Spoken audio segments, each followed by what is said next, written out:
In South Luangwa, the night doesn't simply arrive, it takes over. The last light fades behind the trees, the river turns black, and every sound begins to matter. A branch cracking, grass shifting, a distant call rolling through the dark. Out here, in one of Zambia's wildest valleys, survival is never guaranteed. It belongs to the strong, the alert, and the ones protected by family. And for the Nsefú Pride, family meant everything. 20 lions moved through this land like a living kingdom. Lionesses, young males, restless adolescents, and 6 new cubs born into what looked like safety. To anyone watching, it seemed like a perfect beginning. 6 tiny lives, 6 chances for the pride to grow stronger, 6 cubs learning the first rules of the wild beneath the warmth of their mothers. They climbed over one another, bit tiny ears, chased tails, and copied the older lions with clumsy courage. But among them, one cub never moved with the same certainty. He was smaller than the others, slower, quieter, while his siblings pushed forward, wrestled in the dust, and fought for the best place to feed. He stayed near the edge. When the others rushed toward their mothers without fear, he hesitated, as if even warmth had to be earned. The guides would later call him Misfit. At first, the name only described what everyone could see. Maybe he was shy. Maybe he was just developing late. Maybe, with time, milk, warmth, and patience, he would catch up. But the savannah is not patient with weakness. Day after day, his brothers grew steadier, his sisters moved faster, and the other cubs learned the language of strength. Misfit, however, remained uncertain, always a few steps behind, always watching from the side, always trying to belong to a family that was slowly beginning to move without him. And before anyone understood how dangerous that distance would become, the pride started doing something far worse than attacking him. They started forgetting him. The first sign wasn't violence. It wasn't a bite, a growl, or a sudden attack. It was silence. The kind of silence that settles around a living creature before the world has officially given up on it. Misfit would follow the Nsefú Pride as best he could, stepping where the others stepped, stopping when the others stopped, trying to fold himself into the warm, breathing body of the family. But every time he reached for connection, the distance seemed to widen. His siblings no longer slowed down when he fell behind. The older cubs shoved past him without looking back. Even the lionesses, usually patient with the chaos of young life, began to treat him like an interruption. For a lion cub, rejection doesn't come with an explanation. No one tells him he's too weak. No one tells him the pride can't afford to waste energy on a life that may not last. Nature doesn't hand out reasons. It only changes its behavior. And that was what made it so cruel. Misfit still did everything a cub is supposed to do. He crawled toward his mother when hunger gnawed at him. He tried to squeeze between his brothers when they fed. He watched the other cubs pile together for warmth and moved toward them with that small, stubborn hope every baby carries. But again and again, he was pushed to the edge. And his mother's indifference was the sharpest wound of all. She didn't snarl at him. She didn't chase him away with rage. She simply looked past him as if some invisible decision had already been made. To the rest of the pride, Misfit was becoming a shadow with paws, present, but no longer fully counted.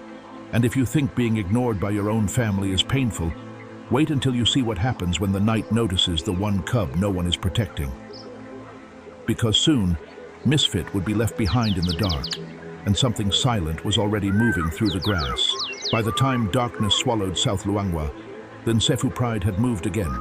Not far, not in panic, not with any dramatic urgency, just the way lions move when the night belongs to them. The adults drifted through the grass with quiet confidence. The cubs followed in clumsy little bursts, and the whole family became a slow, golden shadow under the moon. But Misfit, limping behind, didn't understand the rhythm quickly enough. One moment he could still see the last moving bodies ahead of him. The next, the grass closed, the sounds scattered, and the pride was gone. At first he tried to follow their scent. He lowered his tiny head, stumbled forward, stopped, listened, and moved again. But the night doesn't help the weak. It confuses them. Every bush seemed to breathe. Every insect sounded closer than it was. Somewhere in the distance, Hyenas laughed like they knew a secret. Misfit gave a faint call, not a roar, not even a proper cry. Just a broken little sound asking the dark if anyone remembered him. No one answered. And that was when the real danger began.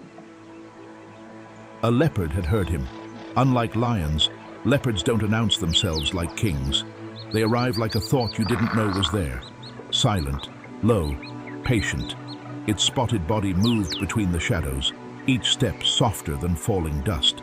To a healthy cub surrounded by adults, a leopard would be a threat. To Misfit, alone, hungry, and shaking in the open, it was almost a sentence. The predator paused, watched, and began to close the distance. Misfit didn't understand what was coming, but his body did. He froze. His ears twitched. His legs trembled beneath him. The grass whispered around him, and somewhere ahead, two pale eyes caught the moonlight. If you think his rejection was the cruelest part of this story, this was the moment the savannah proved it could be even colder. Because the cub his family had stopped seeing had finally been noticed by the one creature that should never have found him alone.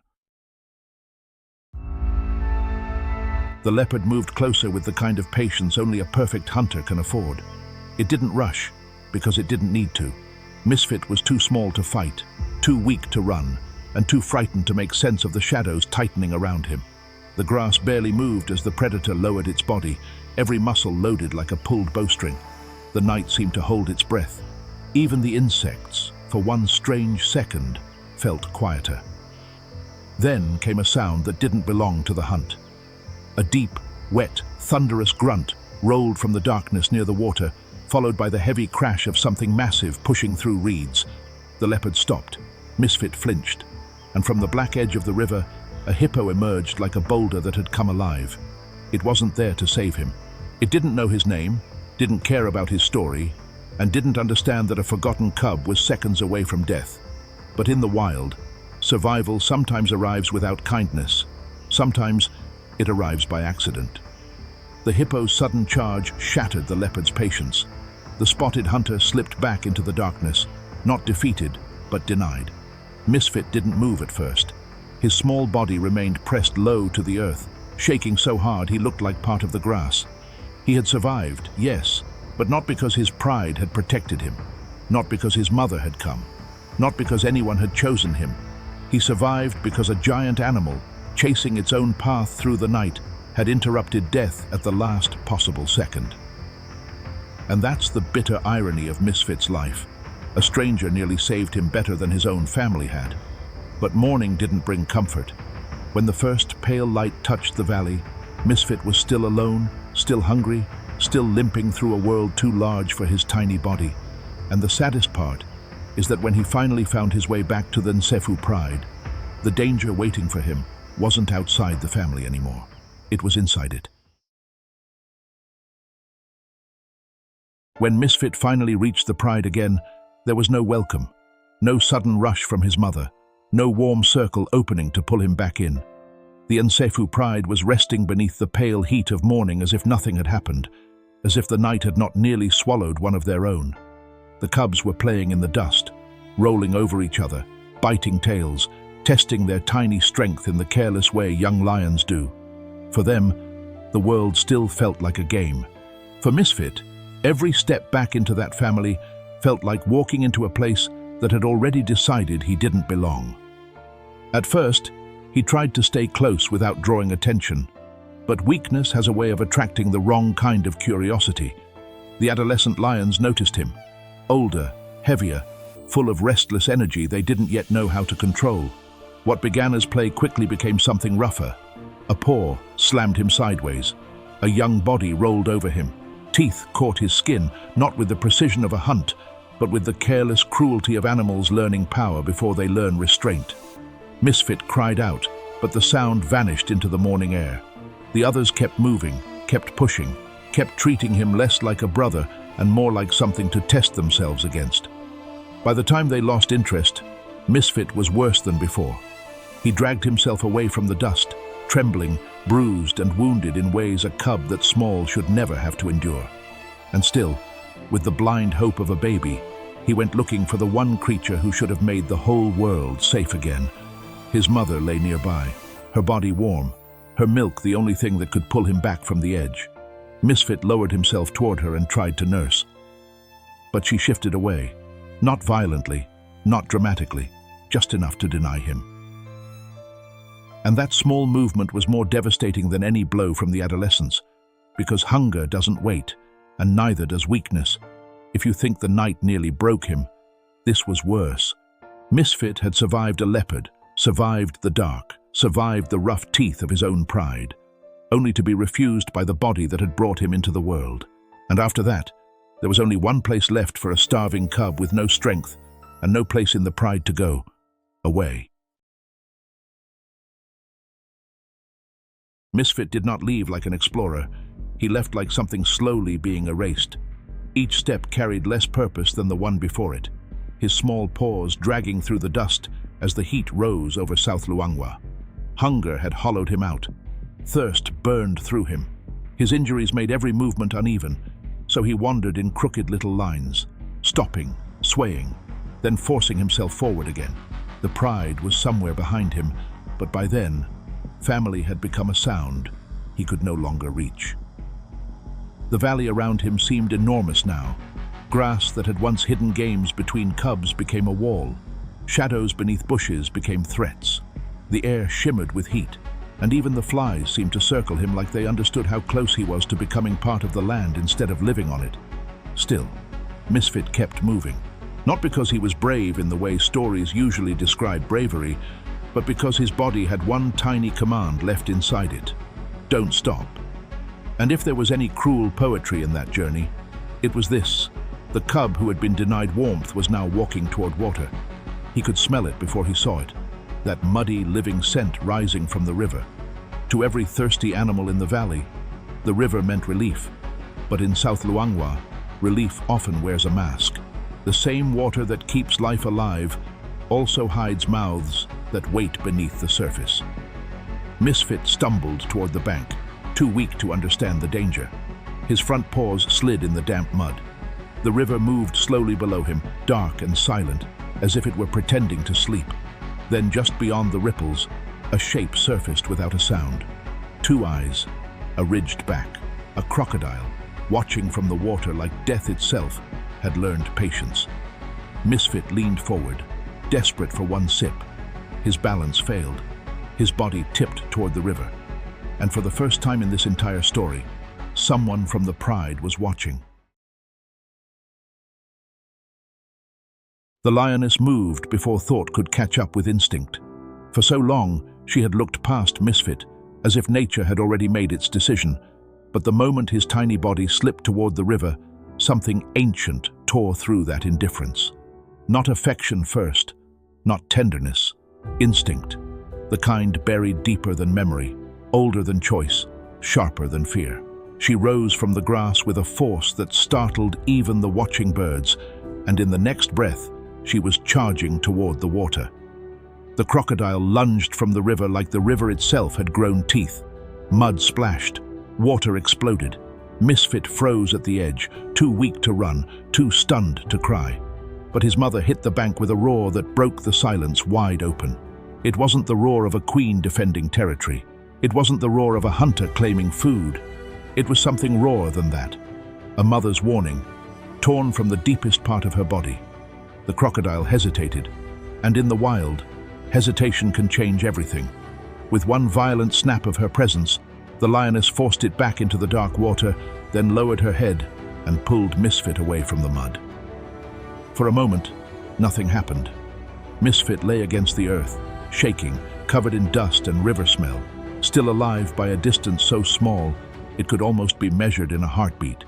His mother stood over him, breathing hard, as if she herself did not understand what had just awakened inside her. The pride had rejected him. The night had hunted him. Hunger had weakened him. The river had nearly taken him. And yet, somehow, this small broken cub had reached the one place where even a buried bond could no longer stay silent. Then came the moment no one expected. Misfit crawled toward her again, slower than before, as if he had learned not to hope too loudly. This time, she didn't move away. She didn't turn her body. She didn't deny him. She let him reach her belly, Let him press his trembling face against her. And for the first time after so much rejection, Misfit drank. It was not a victory roar. It was not a miracle that erased every wound. It was quieter than that. A starving cub nursing beneath the mother who had almost abandoned him. And sometimes in the wild, the quietest moments are the ones that change a life. Misfit was still weak. He was still smaller than the others.